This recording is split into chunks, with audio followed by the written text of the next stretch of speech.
So the show today, we kicked off first segment really talking about this idea of risk. And we landed that plane that where Jesus leads, there is no risk. Yeah. So he literally has to become your only influence. That's right. Because where he leads, there is no risk. Right. It's life-changing. And what it does is it's not scary.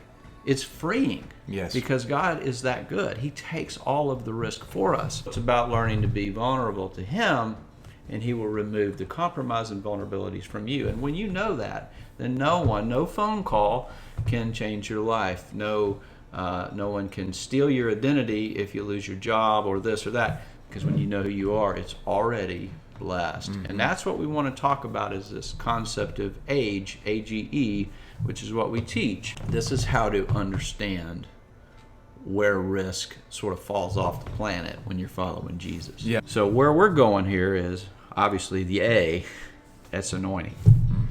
We're talking about relying on that. Yes. Because that is God's blueprint for your life. It's already done. It's already blessed. And your job is to unroll that blueprint and start digging into it a little bit. Your gifts help you operate within that. And then guess what happens? You will work hard at it because you have passion. You may sleep and eat and still get worn out, but you keep getting back up and doing that every day because that is anointed. Yeah.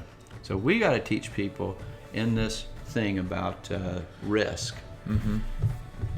And Jesus is your only influence. Guess what Jesus has given you?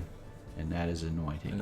Here's an idea of committed versus surrendered Christianity. Committed glorifies me. If I say I'm the provider, then it's all about, it sounds good to those around me, but it doesn't sound good to God. I'm the provider. I'm the provider. Well, my name's not Jehovah Jireh. That's His. But guess what I am? Guess what you are? We are the conduit. What is that? That's a vessel. You're robbing your own life of the greatness that it was intended for. Yeah. When you are choosing to let other influences dictate and direct it that are outside of the one who created you in the first place. That's right.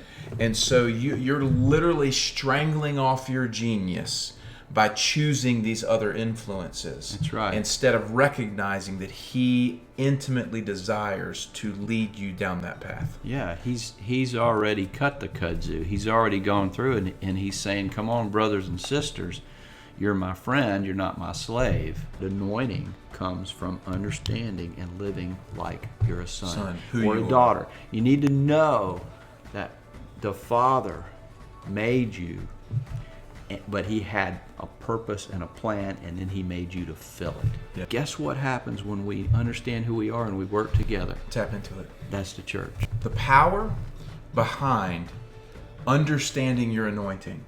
Yes. It's all that matters in your life. Right. Period. It is. Like, I would say that if you do not take the time to understand your anointing, the heavenly blueprint for your life, then it is all, as you say, written in disappearing ink. That's right. What is different in everybody is the anointing. That's the blueprint for your life. You start there and you won't rely on those other things. Those other things will happen. People are getting freed. Yeah. Come on in. You got an anointing. Yeah, from anointing.